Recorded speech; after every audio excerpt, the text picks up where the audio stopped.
여러분, 대한민국의 부도 위험이 5년 만에 가장 높다. 이 말이 여러분 사실일까요? 일단 지표상으로서는 사실입니다. 여러분 이거 한번 보시죠.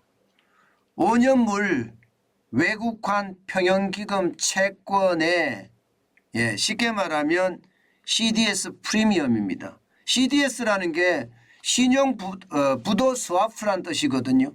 여기에 프리미엄이 어떻게 되느냐에 따라서 나라의 어떤 부도의 지표가 정해지는데 프리미엄이 커지면 커질수록 그 나라의 부도 위험은 커진다는 뜻이거든요. 그런데 그 프리미엄이 무려 70점 BP를 기록했습니다. 이때 BP라는 것은요 1BP가 0.01%입니다. 그런 것을 감안해 보면 70점 BP는요 굉장히 높은 숫자입니다. 굉장히 높은 숫자예요. 2017년 11월 이후에 최고치라고 이야기하거든요. 2017년 11월 14일 날은요 70.7 BP를 기록한 적이 있습니다. 그러면 이게 얼마나 위험이 커지는지 여러분도 짐작이 되시죠? 왜냐하면 여러분 2017년 11월 14일 이후 최고예요. 근래에 우리가 위기라고 이야기했던 게 2020년 3월이잖아요. 그러면 2020년 3월보다도 지금 CDS 프리미엄은 더 높다는 겁니다. 신용 부도 스와프는 더 높다는 이야기예요. 70까지 올라갔으니까요. 이것은 어쩌면요 우리 국가에 대한 어떤 위기가 그 어느 때보다 높아졌다 이렇게 이야기할 수가 있습니다. 세계 주요국의 CDS 프리미엄은요 낮습니다. 우리의 절반 수준밖에 안 됩니다. 예를 들어서 미국 같은 경우는 28.8 BP입니다. 그리고 일본은 31.02 BP입니다.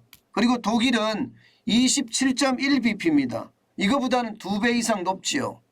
그러니까 이거 봐라 위험이 점점 커지는 것 아니야 뭐 이렇게까지 이야기할 수 있는 거죠.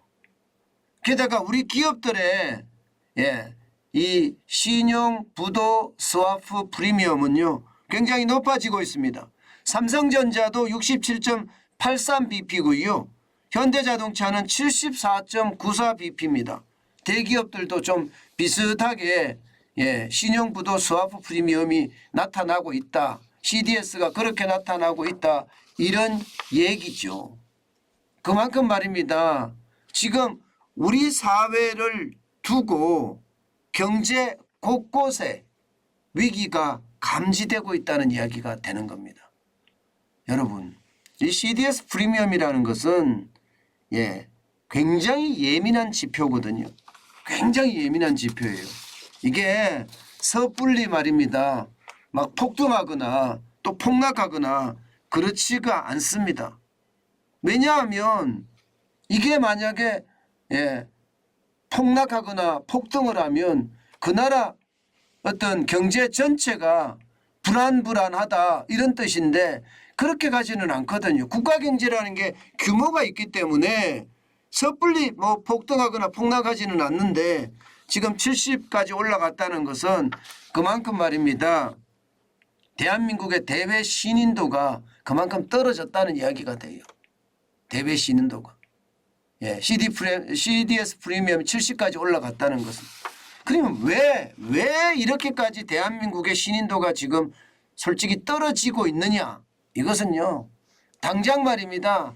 지금 우리가 겪고 있는 채권 대위기 이게 아마 첫 번째로 작용을 했습니다. 여러분 보시다시피 지금 신용 스프레드라고 이야기하나요? 쉽게 말하면 국고채하고요. 회사채하고 금리 차이를 신용 스프레드라고 하는데 이게 11월 1일 기준으로 1.418까지 올라가요. 418까지. 그만큼 말입니다. 신용 스프레드가 크다. 이 말은 많은 사람들이 국고채를 사고 회사채를 안 산다는 거예요. 회사채를 안 사면 기업에 대한 어떤 위험이 그만큼 커진다는 이야기가 되잖아요. 예, 기업에 대한 위험이 커진다는 이야기는 성장률이 떨어진다는 이야기고, 성장률이 떨어진다는 이야기는 우리 경제 전반에 영향을 미친다는 이야기입니다. 그런데 이 CDS 프리미엄이 높은 것도 문제지만 신용 스프레드가 높아지는 것도 문제거든요. 10월 1일만 하더라도 1.094였습니다. 10월 11일. 그러니까 딱 2주 만에 지금 1.418까지 올라갔으니 뭐 심각하다고 이야기할 수가 있는 거죠. 그 어느 때보다 진짜 심각하다 이렇게 표현할 수가 있습니다. 제가 여러분 채권 대위기라고 말씀을 드렸죠. 지금 위기가 온 거예요. 그만큼 지금 해외의 어떤 대한민국에 대한 시각은 지금 떨어지고 있다 이런 얘기가 됩니다. 신용위기는 결국 채권위기를 가져왔고요. 채권위기는 앞으로 잘 막아내지 않으면 이게 CDS 프리미엄은 더 높아질 겁니다. 그러면 충격은 우리 경제에 더 커질 가능성 굉장히 높아졌습니다. 어디 그뿐입니까 여러분? 지금 미국의 기준금리를 인상하는 것도 우리에게는 충격이죠. 왜냐하면요. 미국이 아마 11월 3일 새벽 한 3시쯤 되면 0.75%를 올릴 거예요. 0.75%를 올리면 미국의 기준금리는 4%입니다. 우리는 그러면 어떻게 해야 될까요? 우리는 당연히 올릴 수밖에 없고요. 채권의 금리는 더 올라갈 수밖에 없습니다. 국고채의 금리도 올라가겠지만 회사채의 금리도 올라간다는 뜻이에요. 그러면 부도에 대한 위험은 더 커지겠죠. 점점 더 커질 수밖에 없는 게 현실입니다. 지금 미국은 4번째 4연속 자이언트 스텝 그러니까 0.75% 금리를 인상을 한다고 하니 시장의 어떤 충격은 클 거고 시장의 충격은요 결국 회사의 자금 조달에까지 영향을 미칠 수밖에 없는 것 아닌가 이렇게 예상을 합니다. 그만큼 말입니다. 상황이 진짜 나빠진다는 이야기. 게다가 하나 더 있습니다. 중국 경제 말입니다. 지금 중국 경제가 장난이 아니거든요. 3분기에 3.9%라는 시장의 전망치 3.5%보다는 높아진 건 사실이에요. 그러나 3.9%라는 수치 자체가 굉장히 낮은 수치예요. 중국 경제가 지금 어려워지고 있다는 이야기입니다. 올해 말입니다. 중국 공산당은 5.5% 성장을 한다고 이야기를 했지만 실질적으로는요.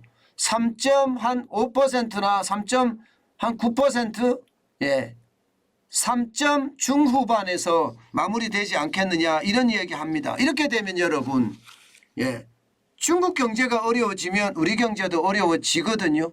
당장 뭐 수출에 대한 영향을 엄청나게 받을 수밖에 없으니까요. 중국에 수출하는 물량이 30%예요. 30%. 직접 수출하는 게 뭐 한 23%에서 25% 되고요. 홍콩을 통해서 우회 수출하는 게 한 5% 정도 됩니다. 그러면 여기에 대한 충격 오겠죠? 중국이 어려워지면 어려워지는 만큼 우리 경제 좀 더 세부적으로 말하면 우리 기업들의 수출이 굉장히 막힌다는 이야기가 됩니다. 그러면 기업들의 부도 위험이 커지면 많은 기업들이 지금 어려워진다. 그렇게 되면 어떻게 될까요? 결국은 말입니다. 국가 부도의 위험도 그만큼 지금 높아질 수밖에 없는 게 현실이다. 이렇게 이야기합니다. 현실이다. 물론 지금 중국의 CDS 프리미엄도 많이 올라가고 있는 중입니다. 그렇기 때문에 우리도 중국의 영향을 받아서 올라간다. 이렇게까지 이야기할 수는 있지만 그만큼 말입니다. 국가 부도의 위험은 점점 커진다. 이렇게 이야기할 수가 있습니다. 물론 여러분 우리가 글로벌 금융위기 때나 이때보다는 좀 낮아요. 아직. 뭐 제가 말씀드렸다시피 코로나19의 위기 때보다는 굉장히 높은 게 사실이잖아요. 70이면. 코로나19의 위기 때가 56.09였으니까 그때보다 이게 낮은 것도 높은 거는 사실입니다. 그러나 글로벌 금융위기 때 진짜 많이 올라갔을 때는요. 진짜 많이 올라갔을 때는 글로벌 금융위기 때 699bp까지 올라갔습니다. 699bp.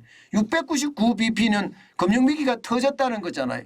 지금 그 정도는 아니라는 거죠. 그 정도는. 예. 2011년에 예. 남유럽 재정위기 때도 94까지 올라갔거든요. 근데 그때보다는 아니라는 거예요. 그때보다는 아니지만 이게 언제 커질지 모른다. 채권의 위기가 더 커지거나 미국의 금리를 계속해서 인상의 속도를 높인다든가 중국의 경제가 더 빠르게 무너지면 우리도 피하기 어려운 상황이 된다. 피하기 어려운 상황이 그렇게들 이야기합니다. 그만큼 말입니다. 아직까지 최악은 아니다. 예, 그렇게는 이야기해요. 그러나 5년 만에 국가 부도 위험이 굉장히 높아졌다는 사실은요. 여러분 그 어느 때보다 우리가 알고 있어야 되고요. 거기에 대한 대응책도 반드시 우리가 마련이 돼야 됩니다. 우리는요 늘 말씀을 드리다시피 현금을 쌓아가는 게 지금 그 어느 때보다 중요하다. 그 말씀 계속 드리고 있습니다. 나라의 부도 위험이 커진다는 건 우리 경제의 불안감이 그만큼 커진다는 거니까 늘 불안에 대한 대비책 또 이게 경제 위기에 대한 대비책 반드시 마련하시기 바라겠습니다.